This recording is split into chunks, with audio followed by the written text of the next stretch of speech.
할렐루야. 구리에서 두레교회를 담임하고 있는 차영근 목사입니다. 이제 우리 구리 두레교회가 그 다산 신도시에 교회를 새롭게 멋지게 세웠습니다. 그래서 이제 다산 시대가 활짝 열렸는데요. 우리 김진홍 목사님 두레교회를 세우시고 그 후임으로 제가 목회를 하고 있습니다.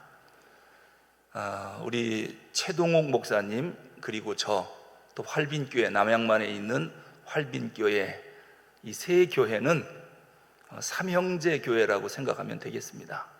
우리 김진홍 목사님이 아주 애착을 갖고 세우신 세 교회입니다. 제가 나이가 제일 많습니다. 큰형입니다. 저보다 한 살 아래가 최동목 목사님입니다. 한참 아래죠? 한 살이니까. 그리고 그 밑에 또 한 살 아래가 한양국 목사님, 남양만 활빈교회 목사님입니다. 아주 막내죠. 아주 셋이 등치도 비슷하고, 물론 우리가 최동목 목사님한테 인물이 좀 째서 그렇지 다른 건 그렇게 부족하진 않습니다. 아주 협력을 잘하고 서로 위로하면서 목회를 열심히 하고 있습니다. 서울, 구리, 남양주 이쪽 지역은 우리 두레교회가 맡았고요. 또 의정부, 양주 이쪽 동두천 이 북쪽 지역은 최동묵 목사님이 맡을 겁니다. 그리고 저쪽 인천, 경기, 화성, 남양만 쪽은 우리 셋째 한양국 목사님이 그쪽에 맡아서 조국 강산을 복음화시키려고 애를 쓰고 있습니다. 이 코로나 어려운 때에 각 교회마다 새 가족들을 계속 보내주고 성장시키는 걸 보면 하나님의 놀라운 뜻이 있다고 생각합니다. 또 김진홍 목사님 사역 열매를 우리 삼형제 목사가 잘 계승하고 발전해서 아름다운 교회를 만들자, 그런 결단들을 만나면 하곤 합니다.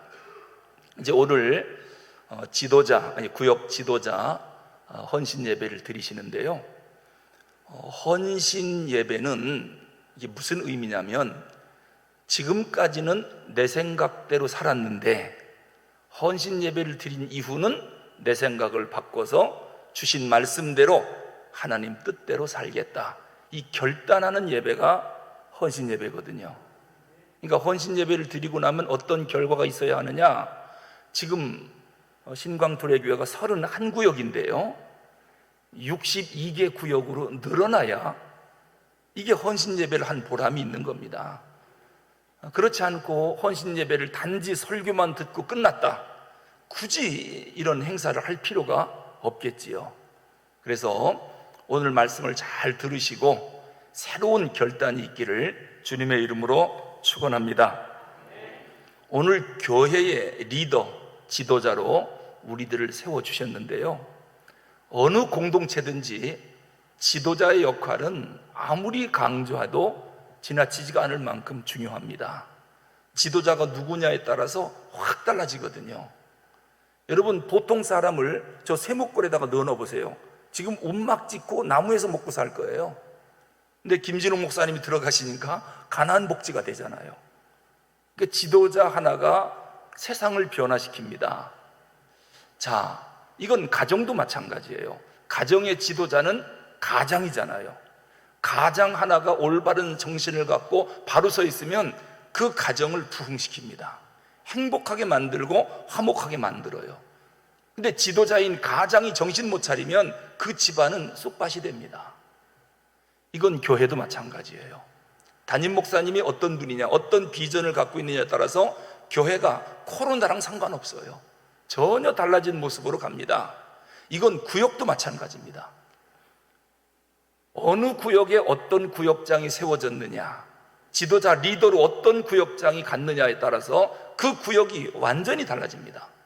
어떤 구역은 코로나인데도 불구하고 쉬지 않고 구역 예배를 드리고 제자 훈련하고 어떤 방법을 통해서든지, 그래서 이 어려운 때도 구역이 계속 성장해서 연말이 되면 2개, 3개로 분립을 해요. 이런 구역이 있는가 하면 어떤 구역은 맡은 그대로 있어요. 1년 내내. 그러면서 뭐라고 말씀하느냐? 목사님, 우리 구역은 단합이 잘 돼 갖고요, 지금 10년째 5명이 똘똘 뭉쳐 있습니다. 여러분, 구역은 영어로 셀이라고 그래요. 셀은 세포입니다. 우리 몸의 세포. 사람이 키가 큰 이유는 뭐냐? 세포 분열이 잘 돼서 크는 거예요.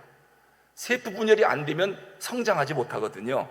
그래서 건강한 사람은 세포 분열이 잘 돼요. 건강한 구역, 건강한 교회는 세포 분열이 잘 돼서 클 수밖에 없습니다. 건강하면 커집니다. 근데 병들면 정치 아니면 줄어들어 버립니다. 왜 나이가 들면 허리가 굽고 점점 키가 줄어들까요? 세포가 줄어들어서 그래요. 어린애들은 아침 자고 일어나면 또 커 있어요. 세포 분열이 잘 돼서 그래요. 어떤 구역장이 그런 얘기를 하는 거예요. 우리 구역은 단합이 워낙이 잘 돼서 5명이 10년째 똘똘 뭉쳐 있으니 우리 구역은 걱정하지 말래요. 그럼 여러분에게 묻겠습니다. 여러분, 병원에 가서 검진을 하는데 위장에 밤알 만한 게 똘똘 뭉쳐 있습니다. 기분 좋아요, 나빠요? 깜짝 놀라죠. 간에 뭔가 똘똘 뭉친 게 하나 있습니다.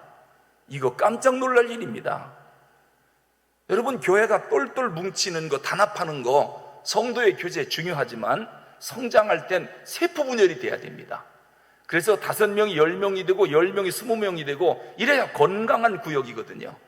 그래서 오늘 헌신 예배를 드리면서 금년 연말에 나에게 맡겨진 이 구역을 내가 어떻게 성장시킬 것인가, 건강한 구역이 되면 성장하게 돼 있어요. 병만 안 걸리면 크게 돼 있습니다. 자, 오늘 하나님이 지도자로 구역을 맡겨주고 각 기관을 맡겨줬는데 기관장이 누구냐에 따라서 그 기관의 모습이 전혀 달라져요. 이 지도자가 이렇게 중요한 것입니다. 이건 국가도 마찬가지입니다. 근데 우리 민족이 참 안타까운 것 중에 하나가 지도자를 이 백성들이 잘 못 만났어요. 참 국민들은 똑똑하고 총명하고 열정적이고 참 좋은 국민들인데 지도자 하나가 바르게 서서 잘 이끌어주면 이 나라는 세계를 지배할 수 있어요. 비록 조그만 나라지만 대단한 국민이거든요. 그래서 지금도 계속 기도하는 게 하나님, 좋은 지도자를 세워주십시오. 도산 안창호 선생이 그랬거든요. 나라를 잃고 젊은이들이 좌절에 빠져서 술만 먹고 도박하고 있을 때 안창호 선생이 젊은이들을 불러 모아놓고 지도자가 없다고 한탄하지 말고 네가 지도자가 되면 되지 않겠느냐. 그래서 그 젊은이들을 불러 모아놓고 지도자 교육을 시켰습니다. 이런 지도자가 양성되어야 교회도 국가도 성장하고 올바로 세워져 나가는 것이거든요. 오늘 하나님이 나를 지도자로 세워주셨는데 지도자의 역할 할 얘기가 참 많습니다만은 그것보다 먼저 중요한 게 뭐냐면 신앙의 베이스, 이 기본부터 좀 한번 제가 물어보고 싶어요. 그래서 그 부분이 잘 다져져 있으면 이제 지도자 훈련 받아도 돼요. 근데 여기서 무너진 사람을 지도자 교육을 시키니까 부담만 되지 지도자 역할을 잘 못해요. 그래서 무조건 지도자로 세워서 일을 맡기는 게 아니라 신앙의 기본기를 좀 한번 물어볼 필요가 있어요. 오늘 본문은 너희가 믿음에 있는가? 너희 자신을 확증하고 증명을 해놓고 있으래요. 예수 그리스도가 너희 안에 계신 줄을 너희가 스스로 알지 못하느냐? 그럼 너는 버림받은 자니라. 무서운 말씀이 나옵니다. 여러분, 천당은 믿으면 가요. 그런데 이 세상은 사랑으로 사는 거거든요. 믿음과 사랑이 기독교의 핵심인데 우선 저는 오늘 지도자들에게 물어보고 싶은 것이 진짜 믿음이 있는지 제가 그게 궁금한 거예요. 진짜 믿음이 있는지, 그래서 그 믿음이 있기 때문에 지도자로 세웠는지, 믿음 없는데도 사람이 없어서 지도자로 세웠는지, 그게 제가 궁금한 거예요. 그 믿음 없는 사람 지도자로 세웠더니 말썽만 일으키고 그 공동체를 죽여버려요. 믿음이 없으니까. 근데 믿음 있는 사람을 세워놨더니 구역이 활성화되고 그 기관이 배가 부흥을 해요. 그래서 지도자에게 가장 필요한 게 믿음이로구나. 자, 그러면 믿음이 있나 없나 그거를 좀 제가 점검을 해볼 필요가 있겠다 싶어요. 오늘 본문에도 그렇게 말씀하잖아요. 너희는 믿음 안에 있는가 너희 자신을 시험하고 너희 자신을 확증하라. 예수 그리스도께서 너희 안에 계신 줄을 너희가 스스로 알지 못하느냐? 그렇지 않으면 너희가 버림받은 자니라.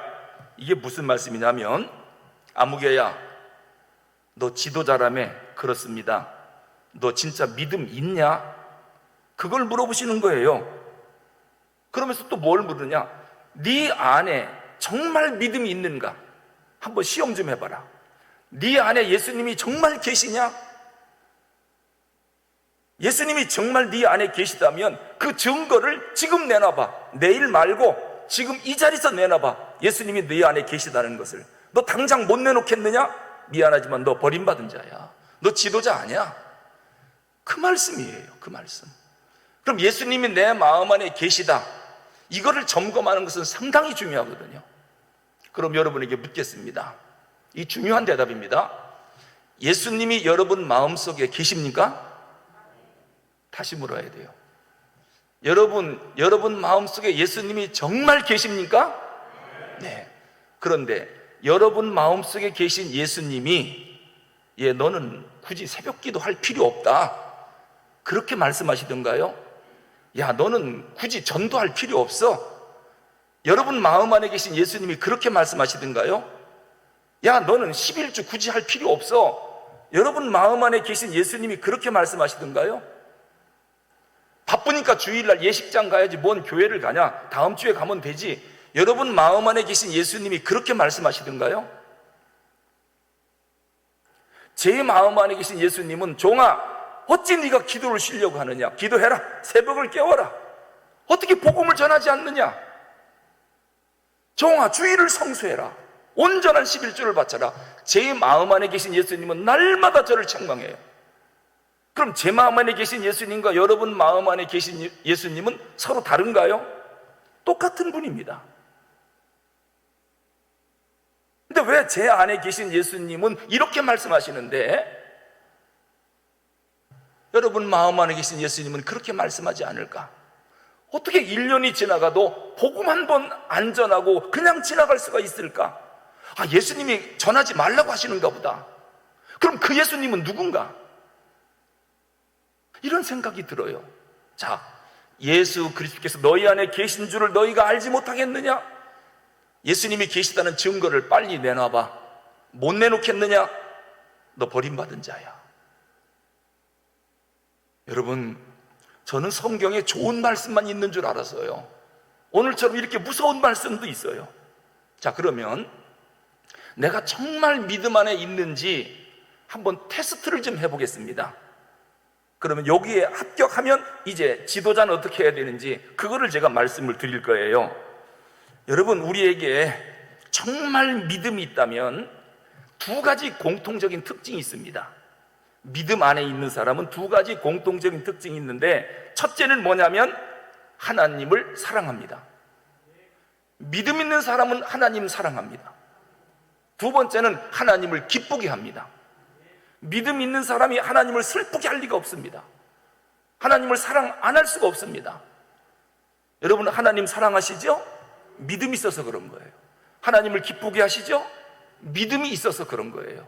자, 그러면 내가 하나님을 사랑하는 게 진짜 사랑인지, 그냥 말로만 주님 사랑해요 이런다고 주님 사랑하는 게 아니에요. 진짜 사랑하는 것은 뭘까? 여러분, 하나님 사랑이 너무 추상적인 것 같습니까? 우리가 사람을 사랑하는 거나 하나님을 사랑하는 거나 사랑은 마찬가지예요. 자, 여러분 사랑해 보셨죠? 내가 정말 사랑에 빠지면 세 가지 특징이 있습니다. 첫째는 보고 싶어져요. 보고 싶으면 사랑하는 거예요. 엄마 찾아 산만리. 왜 그렇게 어린애기가 엄마를 찾아 산만리까지 가죠? 보고 싶으니까. 왜 보고 싶어요? 사랑하니까. 여러분, 두 연인이 연애할 때 얼마나 서로 보고 싶어 하는지 몰라요. 그러다가 아예 데리고 살아버려요. 이게 결혼이에요. 그렇게 보고 싶어서 그냥 날마다 만나고 싶어 하던 그 마음이 결혼하고 어느 순간부터 보고 싶은 마음이 안 생긴다. 이게 사랑에 문제가 생긴 거예요. 사랑에 문제가 생긴 거예요. 여러분, 우리가 정말 하나님 보고 싶은 마음이 있는가? 그렇다면 사랑하는 거예요. 주님만 생각하면 그렇게 가슴이 절절하고 눈물이 나오고, 근데 주님 보고 싶어서 어떻게 하느냐? 이 교회가 주님의 몸입니다. 주님의 몸된 교회. 그래서 퇴근하다가도 주님 보고 싶어서 교회 한 바퀴 뺑 돌아봅니다. 혹시 구석에 풀난 데는 없나? 비가 옵니까? 어디 비 새는 데는 없나? 이 주님의 몸이니까요. 주님의 몸 보고 싶어서 온 거 아니겠습니까? 화장실에 들어갔더니 혹시 냄새는 안 나나? 주님 몸에 냄새가 나면 안 되잖아요. 휴지는 어디 떨어진 데 없나? 주님 몸에 더러우면 안 되잖아요. 이게 다 주님을 사랑하기 때문에 성전을 돌보고 아끼고, 이게 다 지도자들이 하는 거거든요. 내가 정말 주님을 보고 싶어서 눈물 흘려본 적이 있나? 주님은 우리를 너무너무 사랑하기 때문에 꿈에도 잊지 못합니다. 그런데 우리는 주님을 사랑한다고 말을 하면서도 주님을 보지도 못했는데 찾지도 않아요. 그러면서 뭐라고 하느냐? 주님 사랑해요. 나를 사랑하면 나를 만나러 와야지.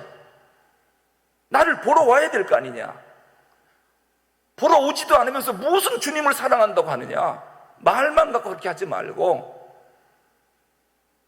우리는 주님을 사랑한다 하는데 그렇게 주님을 보고 싶은 마음이 별로 없어요. 나를 위해 십자가에 돌아가신 그 주님 얼마나 고맙고 감사합니까? 저는 한번 생각하다가 이불 속에서 울은 적이 있어요. 너무너무 보고 싶어서. 왜냐하면 저를 살려주신 분이거든요. 제가 지금은 이렇게 걸어서 들어오고 서서 설교를 하지만은요, 저는 15살 때 운동 선수 생활을 하다가 부상을 당하는 바람에 그만 합병증이 생겨서 수많은 수술 끝에 사형 선고를 받은 사람이에요. 결국은 온몸이 다 관절마다 다 상하고 썩어서 사형 선고 받고 죽음을 기다리다가 병원에서 사망 진단서를 끊고 영안실까지 들어갔다 나온 사람이에요. 그런데 그랬던 제가 지금 여기 서서 설교를 하고 있어요. 그 동안에 있었던 일들은 책으로 몇 권이 되겠죠. 수많은 연단과 고난 속에 제가 하나님을 구체적으로 만났던 이야기들, 어떻게 죽음 가운데서 다시 살아나와서 하나님의 인도함을 받고 오늘 학교 선생을 거쳐서 목사가 됐는가, 오늘 여기까지 오게 됐는가. 하나님이 과분하게 은혜를 주셔서 큰 방배동에 가면 큰 대형 교회가 있는데 거기도 한 4, 5천 명 모이는 교회인데 거기서 오랫동안 담임 목사하고 담임하다가 그냥 몸이 또 병이 들어버렸어요. 그래서 대수술을 받고 몸이 또 회복이 잘 안 돼서 교회로 못 돌아갔어요. 그래서 나 이제 목회가 끝났나 보다 했는데 하나님이 다시 기적적으로 요양 가운데 회복을 주셨고, 그리고 오늘 다시 두레교회에 와서 목회할 수 있도록 하나님이 길을 열어주셨어요. 지금까지 지내온 일을 가만히 보니까 세밀한 하나님이 저를 인도하고 있으니 그 주님이 얼마나 고맙고 감사합니까? 벌써 45년 전에 한 줌의 흙이 써야 되는데, 제가 충남 예산이 고향인데요, 제 고향 아버지 산소 밑에 가면 전 아버지가 30살에 돌아가셨어요. 제가 7살 때. 아버지 얼굴도 잘 기억이 안 나는데 그 아버지 산소 밑에 저를 묻으려고 무덤까지 파놨어요. 돌 쌓아놓고. 근데 지금 제가 아버지 산소에 가서 거기를 흔적을 봅니다. 내가 여기 45년 전에 들어갈 뻔한 무덤인데 하나님이 나를 다시 살리셔서 오늘 목회자 만들어 주셨다. 그 주님 은혜가 너무도 감사해서. 근데 제가 이렇게 기적적인 치유를 받고 나니까 이제는 하나님이 은혜를 주시는 거예요. 저는 하나님의 능력을 의심해 본 적이 없어요. 왜? 제가 경험을 했으니까요. 제가 안진병에서 일어난 사람이니까. 하나님을 만나고 기적을 체험한 사람이기 때문에. 그래서 성도들이 목사님 여기 아파서 기도받고 싶어요, 믿음으로 합니다. 하나님이 일으켜 주셔요.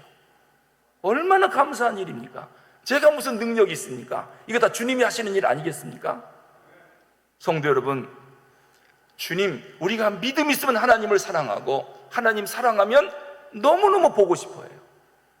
그리고 두 번째는 사랑하면 말이 많아져요. 말이 많아져요. 그렇게 말하고 싶어요. 두 젊은 연인이요, 카페에 앉아가지고 말 같지도 않은 소리 가지고 시시덕거리고 그렇게 재밌어 얘기를 해요.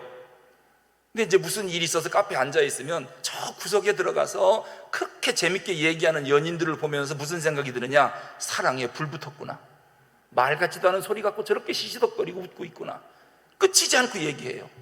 한참 있다 보니까 저쪽 뒤에서 노처녀 노총각이 둘이 들어와요. 한 2m 떨어져 가지고 남자가 먼저 들어와서 앉아요.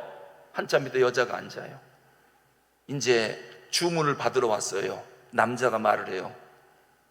커피 주세요. 똑같은 거로요. 그리고 커피가 나왔는데도 도대체 둘이 말이 없어요.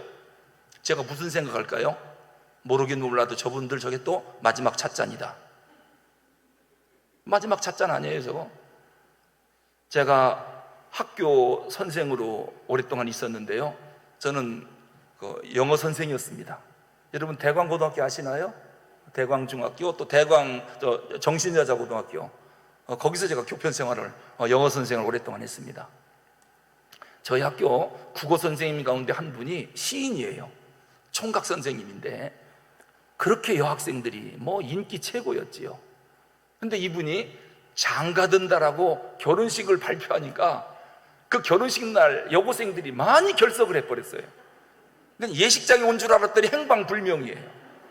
왜냐하면 다들 가능성을 갖고 꿈을 꾸고 있다가 그 인기 좋은 선생님이 결혼한다고 그러니까 다 실망해가지고 공부고 뭐고 입시고 뭐고 다 집어친 거예요. 결혼하고 나서 저는 이제 영어과 사무실에 있지만은 교목실이 있으니까 시간만 나면 교목실에 가서 목사님하고 교제했거든요. 아침에 출근하고 커피 한 잔 들고 교목실에 가서 앉아있으면 국어 선생님이 그 갓 신혼부부 아닙니까? 출근하자마자 교목실로 와요. 왜 들어오는지 나는 알아요. 그때는 핸드폰이 있는 시대가 아니기 때문에 전화 걸려고 오는 겁니다. 그럼 슬그머니 앉아가지고 전화를 돌려요. 그리고 나서 딱 하는 소리가 자기야 나 도착했어, 끊어. 그리고 교무실로 가버려요. 아니 도착한 걸 뭘 보고 해요? 그리고 2교시 끝나면 정신여고는 꼭 간식이 나와요. 아침 보충 수업 밥을 못 먹고 오는 선생님이 많기 때문에 간식이 나오면 다양한 간식이 나와요. 빵도 나오고 고로케도 나오고 여러 가지가 나오는데 그거를 들고 이제 휴식 시간에 교목실로 또 와요. 와가지고 전화 곁으로 가서 또 눌러요. 오늘 간식은 고로케야, 고로케. 자기 지금 집에서 뭐 해? 그거 전화하려고 온 거예요. 점심 먹으면 이건 의뢰이 오지요. 커피 한 잔 들고. 그리고 나서 오늘 식당에 반찬이 뭐였는지 다 보고해요. 하여튼 우리 학교 식당 반찬이 뭔지는 그 사모님이 다 알아요. 그리고 퇴근할 때 또 전화해요. 와가지고 나 간다, 끊어. 빨리 마중 나와 있으라는 거예요. 제가 그 선생님을 보면서 무슨 생각하느냐, 어지간히도 좋아한다. 어지간히도 좋아한다. 그런데 그렇게 사랑하고 좋아하던 부부가 어느 날 아내가 그래요. 여보, 오늘이 내 생일인데. 남편이 그래요. 에이, 듣기 싫어. 그럼 이건 벌써 사랑에 문제가 있는 거예요. 여러분, 사랑하면 뭐가 많아진다고요? 말이 많아져요. 여러분, 하나님 사랑하시죠? 그러면은 하나님과 얼마나 많은 대화를 하시나요? 신앙생활은 곧 기도생활이에요. 기도생활, 하나님과 나와의 관계거든요. 이 관계는 기도로 맺어지는 거예요. 어떻게 하나님과 기도로 관계를 안 맺으면서 신앙생활이 가능한가요? 그건 정말 신통한 일이에요.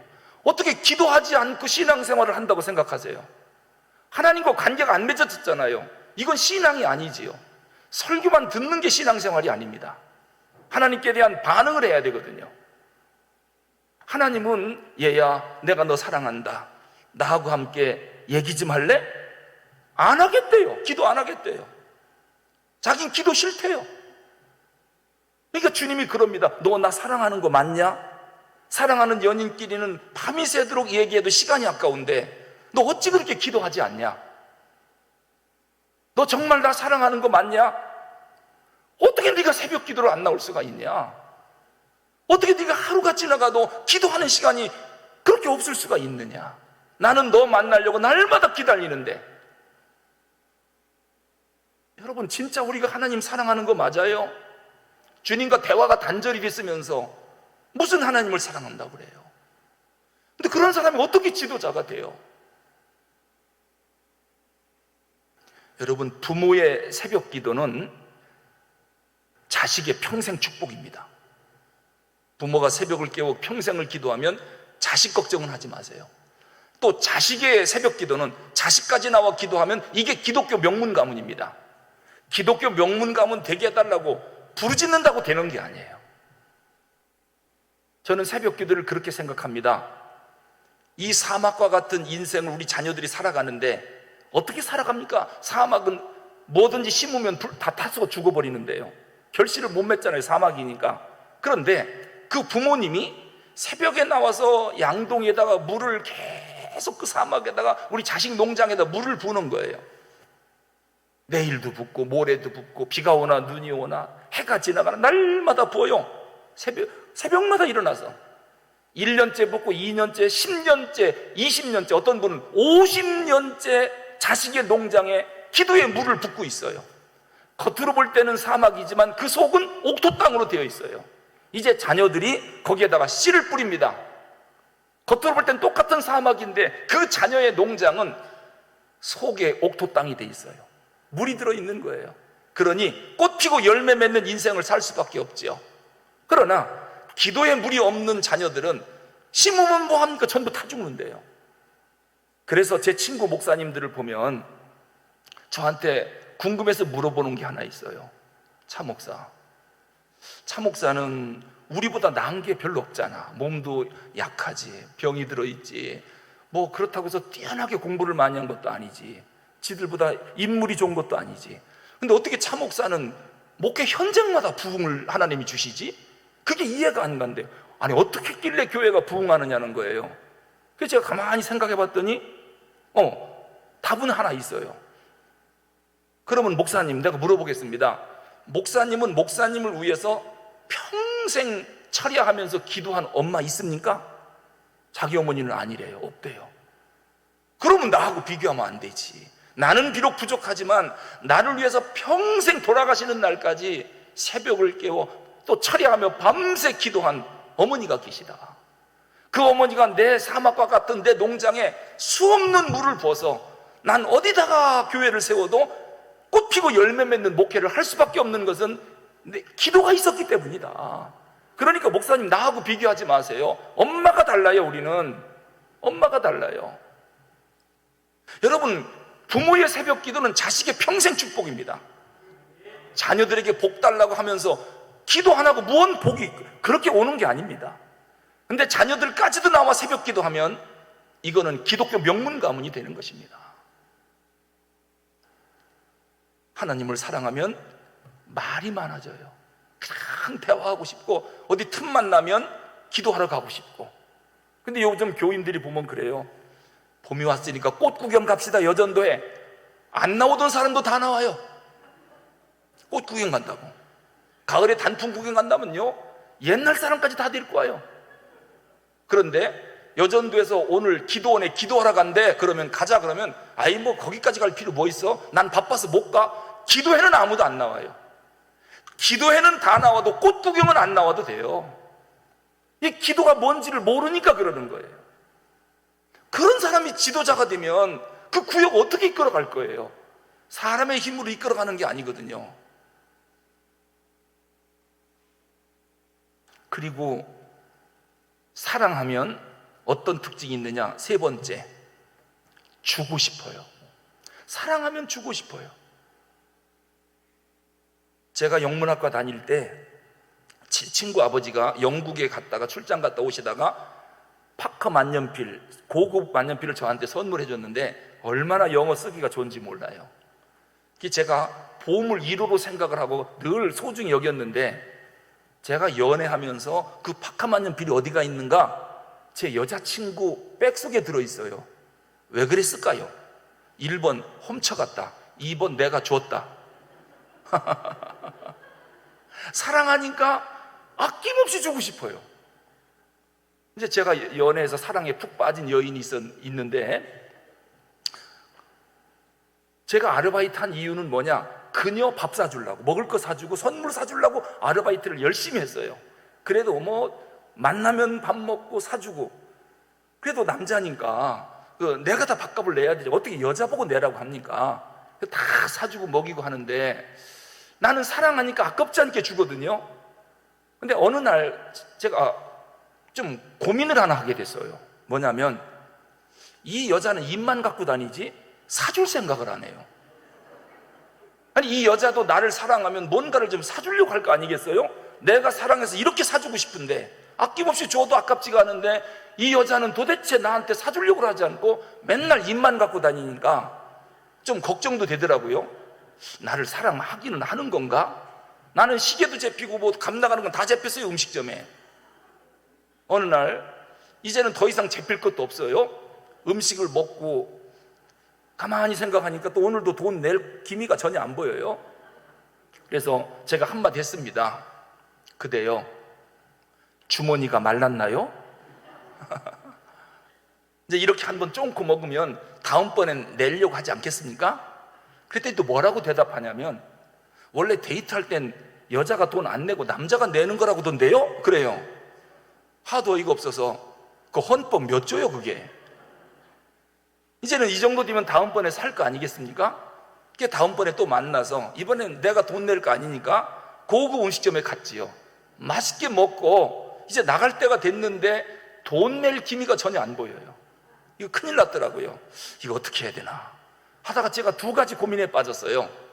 하나는 여기서 그만 끊자니 지금까지 들어간 돈이 너무 아깝고, 계속 만나자니 앞날이 캄캄하고, 이거 어떻게 해야 될까 하고 고민하고 있는데 내 눈앞에 뭐가 슬쩍 왔다가 지나가요. 눈 뜨고 보니까 18한 돈이 몇 장 있는 거예요. 그래서 제가 결혼했다니까요. 우리 최 목사님 같으면 그 묻지 않고, 제가 돈이 안 왔으면 결혼 안 하려고 그랬어요. 제가 말씀드리고 싶은 것이, 사랑하면 주고 싶어요. 하나님 우리를 얼마나 사랑했으면 하나밖에 없는 아들을 주셨겠습니까? 그 아들을 십자가에 못 박아 대속물로 죽게 만들었을까요? 우리를 얼마나 사랑하면. 그러니까 주님이 이 땅에 오셔서 십자가에서 피 흘리면서 이제 목숨 줬으면 다 준 거 아닙니까? 근데 우리는 뭐라 그럽니까? 기도할 때, 아버지 하나님, 하나님이 천지 만물을 창조하셨죠. 오, 그렇지, 내가 했지. 역사의 주인이시죠. 오, 맞아, 내가 역사의 주인이야. 인간의 생사와 복을 주관하시는 아버지 하나님, 너 기도 참 잘한다. 하나님이 흡족해 하고 계셔요. 그런데 그 다음이 문제예요. 그러니 아버지 주시옵소서. 주실 줄 믿습니다. 구하라 주실 것이라고 하지 않았습니까? 부르짖으면 찾고 열린다고 말씀 안 했습니까? 주시옵소서. 하도 달라고 그러니까 우리 주님이 듣다 못해서 그러는 거예요. 야, 내가 다 주었잖아. 내 생명 줬으면 다 준 거지, 넌 뭘 그렇게 또 달라고 하느냐? 그래도 주시옵소서. 그러니까 알았다, 내 뼈 깎아다 갈아 먹어라. 여러분, 뭘 그렇게 달라고, 여러분 달라고 교회 나오셨습니까? 오늘 교회 왜 나오셨어요? 예배 드리러 나오셨죠? 예배는 뭡니까? 받으러 오는 겁니까? 드리러 오는 겁니까? 드리러 오는 거예요. 그런데 보통 성도들이 무슨 생각을 하느냐? 오늘 교회 가서 은혜 많이 받고 와야지, 감동 많이 받고 와야지. 기분이 좋으면 나가면서 뭐라 그래요? 오늘 은혜 많이 받았다, 오늘 예배 성공했다. 여러분 생각해 보세요.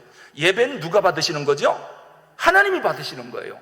내가 기분 좋고 내가 흡족하고 내 마음에 드는 설교를 들었다고 해서 그날 예배가 성공한 게 아니에요.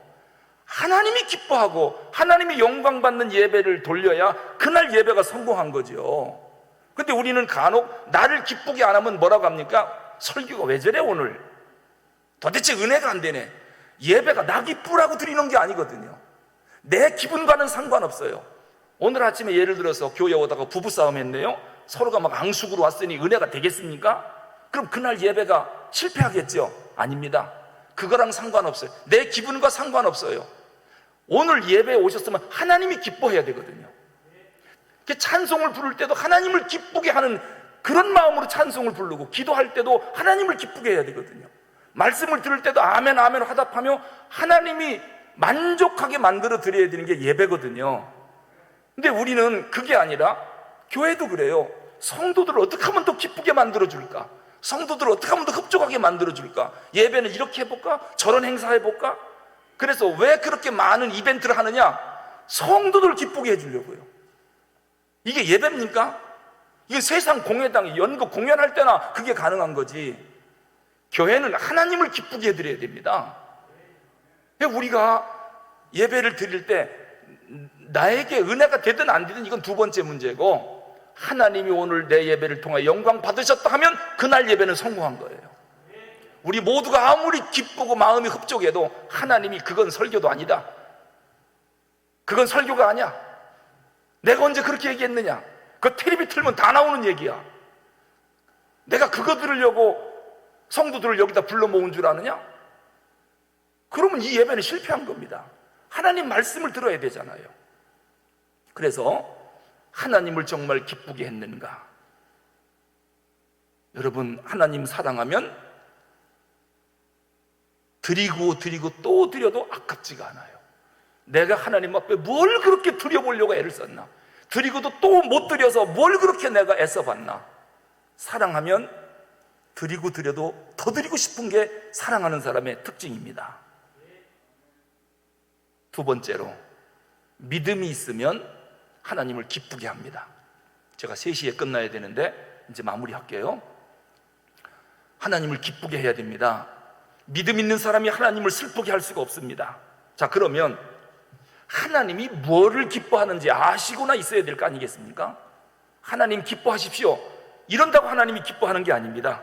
로마서 14장 18절에 보면 그리스도를 섬기는 자는 하나님을 기쁘게 하고 모든 사람들에게 칭찬을 받느니라.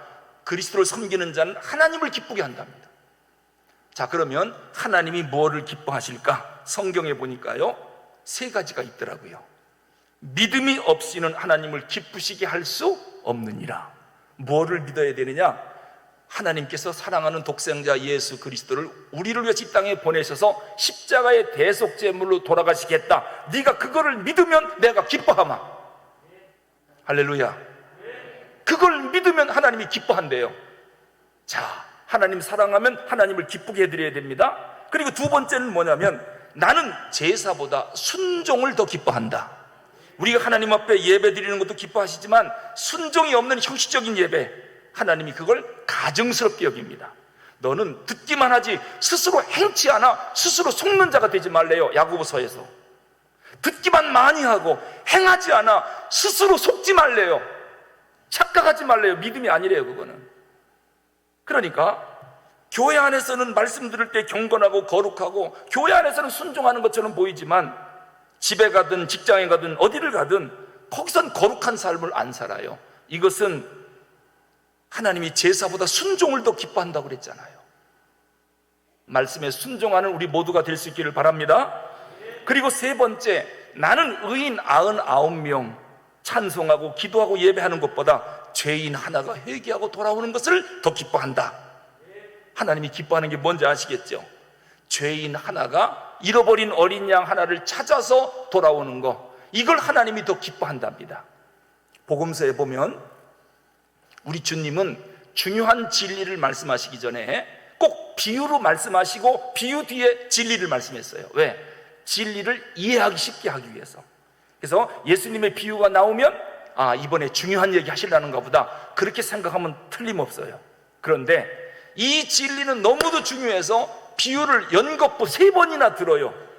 그럼 그 다음에 나오는 진리는 너무 중요하다는 것이죠. 첫째, 어떤 비유를 드느냐? 어떤 여자가 한 드라크마를 잃어버렸다. 등불을 켜고 온 집안을 다 뒤졌지만 못 찾았다가 새벽녘에 찾았다. 얼마나 기쁜지 찾았다 덩실덩실 춤을 추면서 친구들을 불러서 잔치하는 겁니다. 잃었던 드라크마를 찾았다. 그 잃은 드라크마를 찾고 그렇게 기뻐하는 그 여인의 마음이 여인의 마음이 아니라 하나님의 마음이다. 그리고 두 번째 또 비유로 말씀하세요. 어떤 목자가 100마리 양 가운데 길 잃은 한 마리 양을 찾아 나섰다. 험산줄령 낭떠러지 가시덤불에 걸려있는 어린 양을 찾아 어깨에 메고 오면서 찾았다. 이 기쁜 날 친구들아 모여라, 우리 잔치하자. 그렇게 기뻐하는 목자의 마음이 아니라 우리 하나님의 마음이다. 그리고 세 번째 어떤 비유를 듭니까? 어느 부잣집 둘째 아들이 자기 재산 다 갖고 먼 나라로 떠났다. 허랑방탕 탕진하여 쓰다가 돈이 떨어지자 알거지가 됐고, 돼지우리에 들어가 쥐업 열매 먹고 살다가 생각하기를 내 아버지 집에 많은 종들이 있는데 차라리 집으로 돌아가서 종 노릇이라도 하자, 이렇게 마음먹고 돌아오는 탕자. 여러분, 우리가 시골에서 서울 올라올 때 무슨 생각을 했습니까? 내가 큰 돈 벌어 에쿠스 몰고 금이 환영하겠다. 그런데 알거지가 됐다. 고향 못 가지요, 자존심 상해서. 그런데 이 탕자는 그래도 훌륭한 점이 뭡니까? 너무 고통스럽고 힘들으니까 아버지 집을 생각하고 아버지께로 돌아오는 탕자. 그 발걸음이 빠를 리가 없죠. 터덜터덜 시속 3m 터덜. 근데 아버지는 아들이 나간 이후로 문 한 번 걸어 잠그지 않고 항상 불 켜놓고 집 나간 아들을 기다리고 있어요. 목이 빠져라고. 저 멀리 아직도 상거가 먼데 걸어오는 모습이 둘째 아들이에요. 그거를 보는 순간 아버지가 먼저 본 겁니다. 아들아! 시속 300km로 달려가는 거예요. 그래서 아들아! 죽었던 내 아들이 살아왔다. 잃었던 내 아들을 다시 찾았다. 종들아 뭐하느냐? 잔치를 베풀어라. 목욕물을 입혀라. 세마포를 입혀라. 금가락지를 껴라. 그렇게 기뻐서 펄펄 뛰는 그 아버지의 마음이 아니라 하나님의 마음이다. 자, 그러면 잃은 드라크바를 찾았어요. 길 잃은 한 마리 양을 찾아왔어요. 집 나간 아들이 돌아왔어요. 하나님이 그걸 기뻐한대요. 그게 뭘까요? 영혼 구원이에요. 전도예요. 전도. 그래서 전도하러 나가는 사람들의 발을 보고 하나님이 뭐라고 감탄해요? 시편에 보면 How lovely, 복음을 전하러 가는 자의 저 아름다운 발이요. 전도하러 나가는 사람의 그 발을 보고 하나님이 감탄문이에요. How lovely, how lovely. 그렇게 감탄하는 거예요. 전도하러 가는 저 사람의 발이 어쩌면 저렇게 아름답느냐? 왜요? 하나님이 영혼 구원을 그렇게 좋아하니까. 지도자 여러분, 여러분 구역 앞으로 어떻게 하실 겁니까? 여러분 기관 어떻게 할 겁니까? 지도자 하나에 따라서 구역과 기관이 완전히 달라집니다. 이제 말씀을 맺겠는데요. 저희 교회 이제 청년부가 처음에 이쪽으로 오면서 청년부가 장신대에서 예배 드리면서 없었어요. 그런데 청년부 담당 목사님 한 분을 제가 청빙을 했습니다. 청년부 없는데 청년부 목사님을 청빙했어요. 그랬더니 그 목사님이 청년부를 어떻게 만들어야 되나 그러다가 부모 따라 나오는 청년이 1명, 2명 눈에 보이니까 거기 장신대 입구에다가 우리 식사 한번 합시다 하고 한 달 후 날짜를 정해놓고 이 벽보를 붙여놨더라고요. 그래서 첫 번째 모임에 갔더니 2명이 나와 앉아있는 거예요. 그리고 나서 1년, 2년이 지금 지났는데 지금 100명이 넘습니다. 청년부가. 지금 코로나 때 유일하게 매주 등록하는 게 우리 청년들이에요. 저는 그걸 보면서 지금 청년부가 방송국도 만들었어요. 이게 어떻게 하는가 봤더니 청년부 목사님 지도자 하나를 잘 세운 거예요. 맨 땅에 청년부를 만들어 놓는 거예요. 아, 이렇게 중요하구나. 보통 목사 같으면 청년부 없는데 어떻게 내가 청년부 합니까? 아니, 만들어 놓는 청년부 누구는 못 합니까? 아니, 구역원 많이 줘야 내가 구역장 하지요. 그건 누구는 못 합니까? 목사님, 난 구역원 필요 없습니다. 나 혼자 구역장 임명만 해주세요. 기필코 내가 금년도 우리 구역 멋있게 만들어 놓겠습니다. 이게 리더요, 지도자 아니겠습니까? 그래서 지금 우리 청년부가 얼마나 바글바글 하는지 몰라요. 이게 교회가 갑자기 젊어졌고 젊은이들이 바글바글 하니까 교회가 막 살아나는 거예요. 분위기가 달라지는 거예요. 이게 지도자 하나가 그렇게 중요해요. 한 명을 2명으로 만드는 원천 기술을 제가 잠깐 이야기하고 이제 내려가겠습니다. 한 명을 2명으로 만들면 그 부흥하는 거 아니겠습니까? 1000명 모이는 교회가 2명 만들면 2000명 되잖아요. 2000명은 4000명이 될 거고. 제 원천 기술을 제가 알려드릴게요. 요건 사업하는 분, 가게 하는 분도 마찬가지예요. 음식점 하는 분도 설교 잘 들으셔야 돼요. 하나를 둘로 만들면 음식점 되거든요. 첫째, 꼭 기억할 거, 만족했을까? 만족했을까? 꼭 질문해야 돼요. 만족했을까? 자, 오늘 새 가족이 교회에 왔습니다. 그분이 만족했을까를 저는 항상 물어요. 오늘 설교하는 이 설교 내용을 듣고 만족했을까? 만족하면 두 번째, 다음에 또 올까? 만족하면 또 와요, 안 와요? 또 오지요. 근데 만족하지 않으면 와요, 안 와요? 안 오지요. 딴 교회로 가지요. 그뿐만 아닙니다. 찬양대가 섰는데 새 가족이 와서 찬양대를 듣고 만족했을까? 너무너무 좋으면 다음번에 와서 또 듣고 싶어 해요. 밥 먹으러 식당에 내려갔습니다. 점심을 먹는데 음식이 만족했을까? 만족하면 다음번에 또 먹고 싶어요. 너무 맛있으면. 만족하지 않으면 안 와요. 안내부가 쭉 서 있는데 안내부들이 얼마나 상냥하고 예쁜지, 너무너무 교회 분위기가 좋고 만족하면 또 온다니까요. 그런데 세 번째 질문이 뭐냐? 다음번엔 한 사람 더 데리고 올까? 요거 물어봐야 돼요. 만족하고 진짜 만족하면 친구까지 데리고 가요. 한번 가보자. 밥이 되게 맛있더라. 가보자. 찬양대가 보통이 아니더라. 가보자. 메시지가 너무 좋더라. 이게 하나를 둘로 만드는 원천 비결이에요. 그런데 말씀을 들어도 은혜가 안 되고 그건 오라고 하는 게 좀 무례한 거죠. 그리고 밥도 맛없고 찬양대도 자꾸 음이나 틀리고, 또 안내는요 생글생글 웃고서 그냥 환영을 해야 되는데 앞에 딱 서가지고 짜려나 보고 있어요. 그럼 기분 나빠갖고, 아니 왜 짜려봐, 나 처음 왔는데. 짜려본 게 아니라 김집사 눈이 위로 쭉 째진 거거든요. 짜려본 게 아니에요. 새신자는 아무것도 안 한 일에 상처를 받아요. 그래서 얼굴이 나는 웃는 상이다. 안내과예요. 안내과. 난 눈이 위로 좀 쫙 째졌다. 기독과예요. 기독과. 기독과. 이게 은사에 따라 일을 해야 되는 거예요. 은사에 따라서. 아시겠습니까? 무조건 그냥 안내 보겠다라고 하면은 이게 사람을 내쫓을 수도 있어요. 생글생글 웃는 연습 많이 하고 앞에 서 있어야 되죠. 그래서 제가 우리 교회는 안내과를 뽑을 때 제가 웃음 테스트를 하고, 웃음 테스트, 또 교회에서도 전화 받을 때 훈련을 시켰어요. 여러분 그 둘의 교회죠? 하고 위치 물어보려고 새 가족이 전화했는데 뭐라고 받느냐? 따라랑 울리니까 저쪽에서 여보세요? 그러니까 예, 왜요? 오라는 거예요? 오지 말라는 거예요? 예, 왜요? 뭐 때문에 전화했어요? 왜 이렇게 음이 낮아요, 여자가? 그래서 제가 교육시켰어요. 솔 음으로 대답해라. 솔 음으로. 도레미파 솔, 여보세요? 이렇게 하라고요. 아, 그래야 오고 싶지요. 여보세요? 왜요? 이게 무서워서 오겠습니까?